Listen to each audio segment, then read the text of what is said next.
రమాదేవి గారు, పి రమాదేవి గారు. ఆత్మ నమస్కారం గురుజీ. నమస్తే అమ్మా. నా పేరు రమాదేవి గురుజీ. నన్ను నారాయణ గారు సజెషన్ చేశారు. మాది వినుకొండ, పల్నాడు డిస్టిక్ అండి. నేను ఫస్ట్ రోజు జాయిన్ అయ్యాను. జాయిన్ అయ్యే ముందు రోజు మీతో మాట్లాడాను గురుజీ, ఫైబ్రాయిడ్స్ తగ్గుతాయా అని. అది ఒక్కటే అడిగాను. దాని గురించి కాసేపు మీరు మాట్లాడారు. ముందు మీరు చెయ్యండి అమ్మా అన్నారు. నేను ఖచ్చితంగా చేస్తాను సార్. అవి తగ్గినా తగ్గకపోయినా వాటితో నాకు సంబంధం లేదు. నేను స్పిరిచువాలిటీకి ప్రతిదీ కొత్త విషయాన్ని నేర్చుకునే ప్రయత్నంలో ముందడుగులోనే ఉంటాను గురుజీ. ఆ విషయం గురించి నేను జాయిన్ అయ్యాను. జాయిన్ అయిన తర్వాత అసలు జాయిన్ అయ్యేటప్పుడు మీరు ఎవరని కానీ, మీ పేరని కానీ, మీ సంస్థ గురించి కానీ, ఎలాంటి డీటెయిల్స్ కానీ, ఈ ఫీడ్బ్యాక్ ఇచ్చిన వీడియోస్ కానీ నేను చూడలేదు. ఓన్లీ నారాయణ గారు నేను చేశానమ్మా అన్న ఒక్క మాటే విన్నాను. మళ్ళీ ఆయన ఫీడ్బ్యాక్ కూడా నేను చూడలేదు, వినలేదు. నేను చేశాను, మీకు ఇంట్రెస్ట్ ఉంటే చేయండి అని అన్నారు. ఆ గ్రూప్ లో మాట్లాడేటప్పుడు ఆ ఒక్క వాడే విన్నాను. తర్వాత గ్రూప్ లో మెసేజ్ పెట్టేశారు. ఆ మెసేజ్ లో గ్రూప్ లో జాయిన్ అయ్యాను. జాయిన్ అయిన తర్వాత రాధారాణి గారికి ఒకసారి కాల్ చేశాను. కాల్ చేస్తే రాధారాణి గారు ఇట్లా 24 రోజులు మీరు సంయమనంలో ఉండాలి, జ్యూసెస్ తీసుకోవాలమ్మా అని అన్నారు. ఓకే, ఇంకంతమడికే మళ్ళీ ఇంకా ఏ డిస్కషన్ చేయలేదు. చేయకుండా తర్వాత ఆ రోజు 2వ తారీఖు నుంచి క్లాస్ ఇది సంయమనం పాటించాలి, క్లాసులు జాయిన్ అవ్వాలి అన్నారు. సరే, ఇంకా జాయిన్ అయ్యాను. జాయిన్ అయ్యి మీ ఎనర్జీని తీసుకోవడానికి కూర్చున్నాను. కూర్చున్న తర్వాత మా వారు ఆ రోజు సెలవులో ఉన్నారు. ఆయన కూడా కూర్చున్నారు. కూర్చొని ఎనర్జేషన్ అయిపోయిన తర్వాత నేను కూడా చేస్తాను అని అన్నారు. ఎప్పుడు ఏది ప్రతి స్పిరిచువల్ లో నేను చేయటమే కానీ తను రావటం చేయటము నేను బతిలన్నా చేయరు. నేను డైలీ యోగా చేస్తుంటాను, యోగా నేర్పిస్తూ ఉంటాను. వీడిని బతిల్లాడతా, వారానికి 2 రోజులు యోగా చెయ్యి, సూర్య నమస్కారాలు చెయ్యి, ఏది చెయ్యొద్దు, ఒక్క సూర్య నమస్కారాలు చెయ్యి అనేదాన్ని. ఎప్పుడో నేను బతిల్లాడికి అమావాస్యగా పుణ్యానికి ఒక రోజు జాయిన్ అయ్యి చేసేవాళ్ళు. ఇక సరేలే, నేను కూడా తన్ని బలవంతం చేసేదాన్ని కాదు. కానీ ఇది తనకి తనే అడిగి తనకి తనే ఉంటానన్నారు. ఆ తర్వాత ఎమ్మటే మీకు కాల్ చేసి ఇట్లా ఉంటా అన్నారు సార్ అని అంటే, ఎనర్జరేషన్ కి ఉంటే మీరు జాయిన్ అవ్వండి అమ్మా అన్నారు. మీరు ఆయన నెంబర్ పెట్టేస్తే జాయిన్ చేసేసారు. ఫస్ట్ రోజు లిక్విడ్ ఫుడ్ తీసుకొని ఉన్నాను. సాయంత్రానికి నాకు అర్థమైంది గురించి, ఇది నా ప్రమేయము కాదు, ఇది నేను చేస్తుంది కాదు, ఇది నాది కాదు. అసలు ఆకలి లేదు గురూజీ, నీరసం లేదు, ఎనర్జీలో ఎక్కడ తేడా లేదు, హెవీ ఎనర్జీ. నేను ప్రతి సంవత్సరము నవరాత్రులు చేస్తాను. నవరాత్రులు ఇట్లానే సమయం ఏది ఆమెకు అభిషేకం పాలు మాత్రం తీసుకుంటాను, ప్రసాదం మాత్రం తీసుకుంటాను గురూజీ. 9 రోజులు అయితే నిద్ర ఉండేది కాదు నాకు. ఆ పారాయణం చేసుకుంటూ జపం చేసుకుంటూ చేసేదాన్ని, అలా గడిచేది. ఆ తర్వాత నేను అమ్మవారి శక్తిని, ఆమె లీలని కొంచెంగా గమనించుకోగలిగేదాన్ని, ఆ వచ్చే ఇదిని. కానీ శివశక్తిని మాత్రం అందుకోవడం చాలా కష్టంగా ఉండేది నాకు. ఆయన అసలు అర్థమయ్యేవాడు కాదు. నేను ఎప్పుడు అనుకునేదాన్ని, నేను ఫస్ట్ నుంచి శివయ్యకి అమ్మవారికే ఫస్ట్ అమ్మవారికి భక్తురాలని. నేను నాకు ఊహ తెలిసిన కాడి నుంచి కూడా ఆమె అష్టోత్తరాలు చేసుకుంటూ, ఆమె పూజ చేసుకుంటూ ఆమెకే దండం పెట్టేదాన్ని. ఎక్కడికి వెళ్ళినా ఎవరికి దండం పెట్టను, ఆమెకే పెట్టేదాన్ని. అలా పెడుతూ పెడుతూ వీళ్ళకి దగ్గర అయిపోయాను. కానీ వీళ్ళని ఎంత ప్రయత్నించినా ఆ శక్తి నాకు అసలు అందదు, అర్థం కాదు. అయితే ఒక 25 సంవత్సరాల క్రితము మేము భజన వాళ్ళందరూ వెళ్తుంటే వాళ్ళతో కూడా మా అమ్మ నన్ను మా అక్కయ్యని పంపించింది చార్ధామ్ యాత్రకి. ఆ చార్ధామ్ యాత్రకి వెళ్ళినప్పుడు కేదార్నాథ్ వెళ్ళి గర్భాలయంలో ఆ శివలింగాన్ని నేను టచ్ చేశాను. ఆ టచ్ చేయటంతోనే ఎనర్జేషన్ అసలు ఫామ్ అయిపోయి గట్టిగా ఏడ్ చేసేసి దాన్ని ఆ టచ్ ఇంకా నన్ను వదలలేదు. అక్కడ ఉన్న పూజారులు వాళ్ళు కూడా అందరు ఇంక అట్లానే స్టన్ అయి నిలబడ్డారు, కానీ నన్ను బయటికి తీయలేదు. 1/2 అవర్ తర్వాత నేను బయటికి రాగలిగాను అక్కడి నుంచి. దాని శివలింగం మీద నెయ్యి తీసుకొని వెళ్ళాను, ప్యాకెట్ నెయ్యి. ఆ నెయ్యి ఇలా పూసేస్తే ఇంతే, ఇంక అసలు కారిపోయినాయి. అసలు ఎందుకు ఏడ్చానో ఎందుకు ఏడుస్తున్నానో తెలియదు. ఆ రకంగా గట్టిగా ఏడ్చేస్తున్నాను. అందరూ అంతే నిలబడి ఉన్నారు. అరగంట సేపు ఉన్నా నేను అక్కడ లోపల. ఆ శక్తిపాతం తర్వాత అక్కడి నుంచి నేను అప్పుడు ప్రయాణం అయ్యేటప్పుడు కూడా మా అమ్మ పంపించింది, వెళ్ళాను. ఇంకా ఆ ప్రయాణం మొత్తం వాళ్ళే దగ్గరుండి మొత్తం అసలు పైకి చూస్తే ఆకాశం, కిందకు చూస్తే పాతాళం. అసలు ఆ జర్నీ మాత్రం గురూజీ అద్భుతం గురూజీ. మా ముందు అవి పడిపోయేవి, కొండశిలలు పడిపోయేవి, కొన్ని బస్సులు లోయల్లో పడిపోయేవి.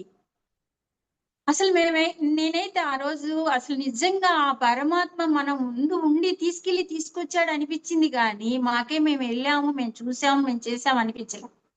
అలా వచ్చిన దానికి ఇంక ఇంటికి వచ్చాక మామూలుగా మేము నాన్ వెజ్ తింటాం. ఎగ్ కర్రీ చేసుకొని నోట్లో పెట్టుకుంటే వాంతి అయిపోయింది. ఇక తినలా. ఇంకా అప్పటి నుంచి ఇప్పటికి నేను నాన్ వెజ్ ముట్టలేదు, ఇంకా నాన్ వెజ్ తినలేదు. ఇంకా శివయ్యని, అమ్మవారికి నిత్యము అభిషేకాలు చేసుకుంటూ, కళ్యాణం చేసుకుంటూ, వాళ్ళ పూజలు, శ్రీశైలం ఉదికిమంటే నా పుట్టిళ్ళని శ్రీశైలం పరిగెత్తేదాన్ని. మా అమ్మ మా నాన్న అక్కడ ఉన్నారు, నేను మా అమ్మ మా నాన్న దగ్గరికి వెళ్ళిపోతున్నా, ఇది నా పుట్టిల్లు అని వెళ్ళిపోయేదాన్ని. అది ఎప్పుడు గుర్తుకు వస్తే అప్పుడు ఇంత చెప్పడం, శ్రీశైలం వెళ్ళటం, ఆయన తోడు తీసుకెళ్ళటం, శ్రీశైలం వెళ్ళటం, అలా ప్రయాణంలో ఉన్నా గురూజీ. ఆ ఫస్ట్ రోజు నాకు సేమ్ అదే భావన వచ్చింది. నేను కేదార్నాథ్ వెళ్ళినప్పుడు శివయ్య ఎలా అయితే నన్ను తీసుకొచ్చాడో, ఈ 24 రోజులు నాది అసలు ఏమీ లేదు.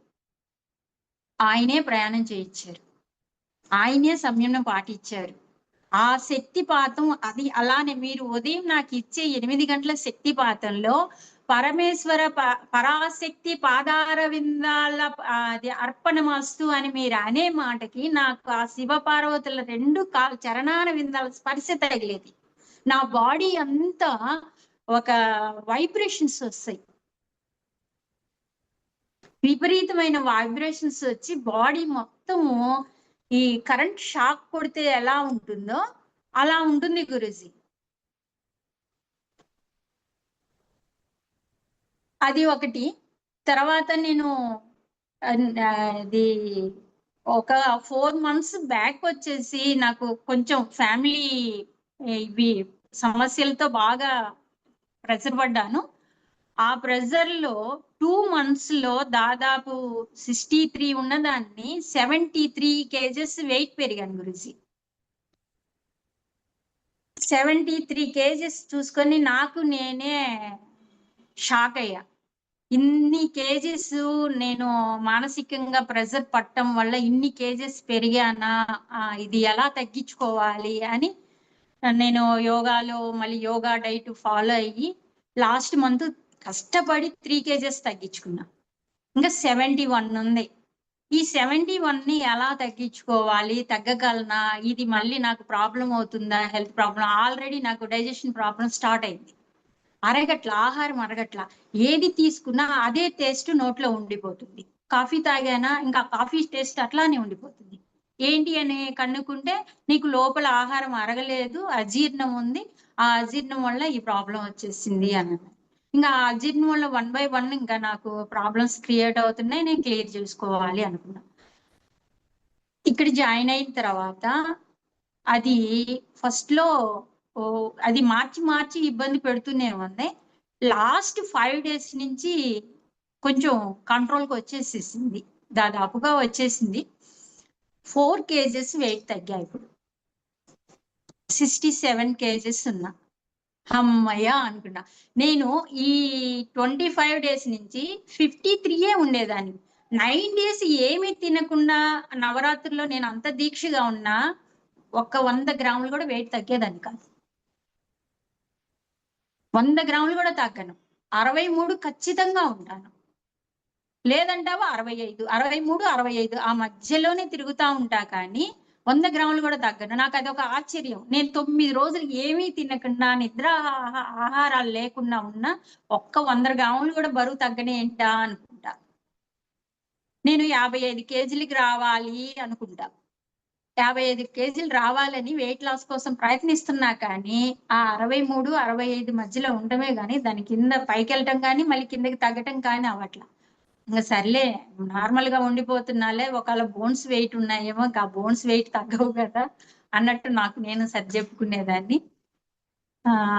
స్కిన్ లాస్ట్ లోకి వచ్చేపాటికి నాకు స్కిన్ గ్లో వచ్చేసింది, బాడీ కూడా షేప్ వచ్చేసింది గురుగారు.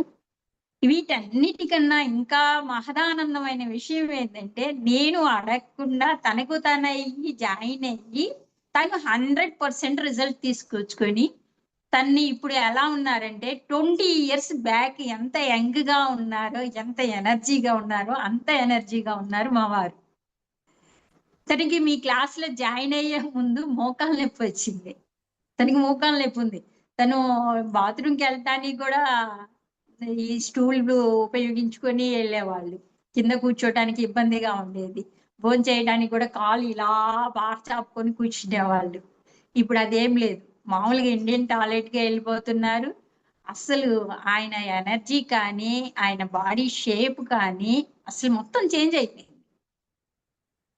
20 ఇయర్స్ ముందు ఆయన ఎంత 30, ఇప్పుడు 53 ఇయర్స్ తనకి, నాకు 51 ఇయర్స్. ఇప్పుడు 30 ఇయర్స్ యంగ్ బాయ్ ఎలా ఉంటాడో అలా ఉన్నాడు ఆయన. అది మాత్రం నాకు చాలా హ్యాపీ. అది అది ఎంత హ్యాపీ అంటే అంత హ్యాపీ. అసలు నా ప్రయత్నం లేకుండా తనకు తన జాయిన్ అయ్యి తను 100%. మళ్ళీ అతని కండక్టర్ 20 ఎప్పుడు ఉదయం 6ంటికి డ్యూటీకి వెళ్తే రాత్రి 9ంటికి వస్తాడు. అది ఎండాకాలం. Only juices. మేము జ్యూసెస్ కూడా ఏం తీసుకున్నాం గురూజీ, 24 రోజుల్లో 2 కేజీలు రాగి పిండి, 1 కేజీ జొన్న పిండి, ఒక 2 డజన్లు చక్కెరకేళి, ఒక 6 మామిడి పండు. మేమిద్దరం తీసుకున్న ఆహారం అది జ్యూసెస్ గా.